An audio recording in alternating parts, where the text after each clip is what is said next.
should remember that everyone talks about how much they love democracy. That includes Stalin, George Bush, anyone you can think of. Yes, we all love democracy, but nobody in their right mind pays any attention to that rhetoric.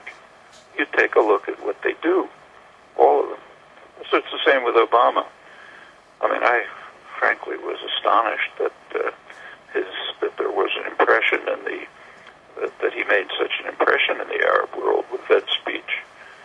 All you had to do to understand the speech was to have a look at his press conference on the way to Cairo. He did, of course, have a press conference, and he was asked, are you going to say anything about the authoritarian Mubarak government? Authoritarian is a bit of an understatement. And Obama said, I don't like to use labels for folks. He's a good man, he's doing good things, he's preserving stability, he's an ally, so no criticisms. Well, how anybody could hear those words and take seriously any of his rhetoric is frankly beyond me. While there was a short period of enthusiasm about Obama, and maybe it lasted longer among educated sectors, among the general population it declined very fast. All you have to do is look at the polls of Arab public opinion, which are regularly taken by Western polling agencies and released, but they're not published in the Western press because they don't like the results. So, for example, take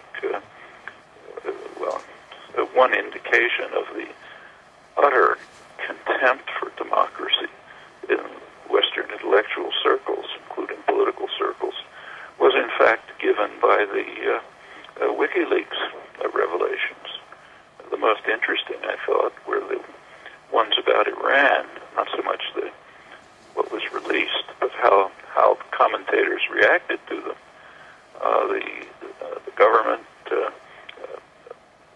writers in the press, intellectuals and others were quite excited about and enthusiastic about the fact that allegedly the Arab rulers support U.S. policy on Iran, which is quite interesting because if they're literate, minimally literate, they know that major polls of Arab public opinion had just been released by the Brookings Institute in Washington, a major think tank.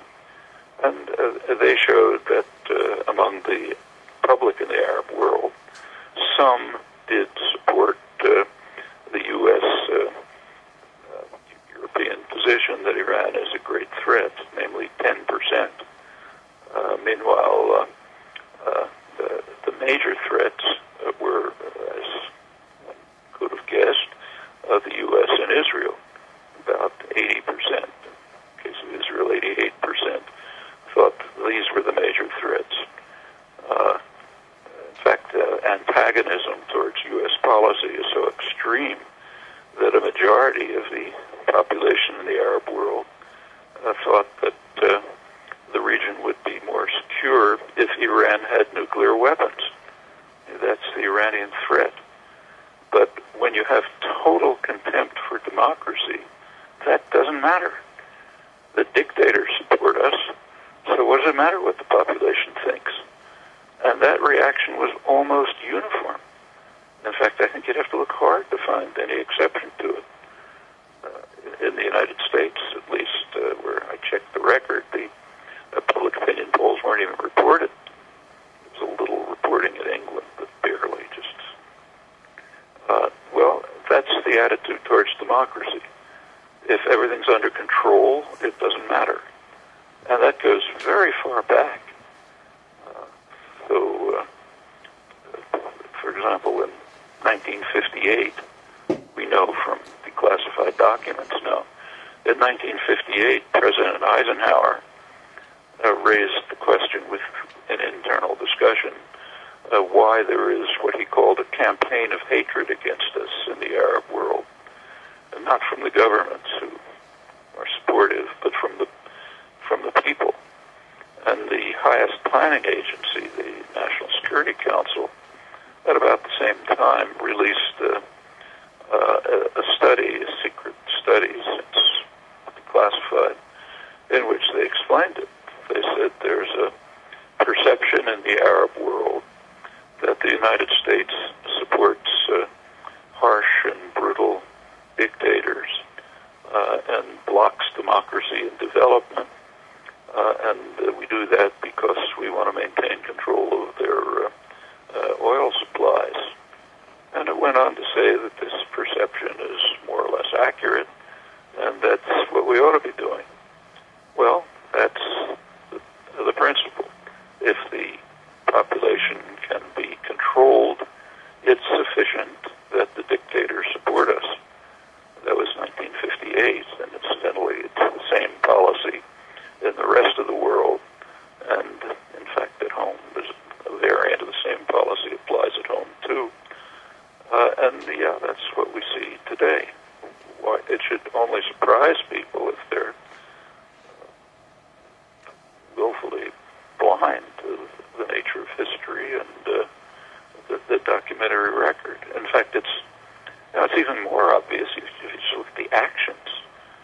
For example, there has been one really free election in the Arab world, namely in Palestine in January 2006. Carefully monitored election. Everyone agreed that it was free and fair. Immediately after the election, within days, Israel and the United States initiated a program of harshly punishing the Palestinian people because they voted the wrong way in a free election. What more do you have to know? Especially when you know that that policy is followed all over the world. It's not just the Middle East. In fact, that's even recognized by conservative scholarship. They claim they don't like it and they don't understand it, but they recognize that the best scholarly work that the U.S. supports democracy if and only if it conforms to strategic and economic objectives. This, incidentally, is written by the main scholar of what's called democracy promotion, who happens to be a neo-Reaganite. He was in Reagan's State Department.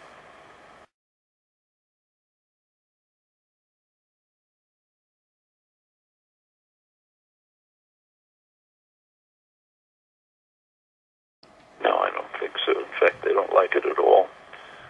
It's probably an accurate description, reasonably accurate description of what Arab dictators tell Washington.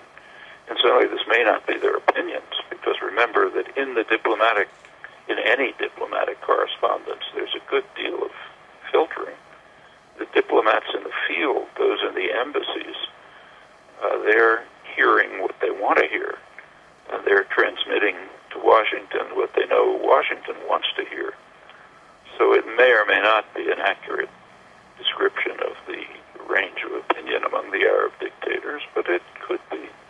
However, what we should bear in mind, that even if we take it literally, it's the opinion of the dictators.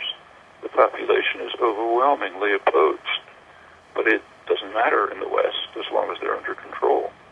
However, the idea that WikiLeaks is manipulated, though I know that's believed in parts of the world, I don't think there's any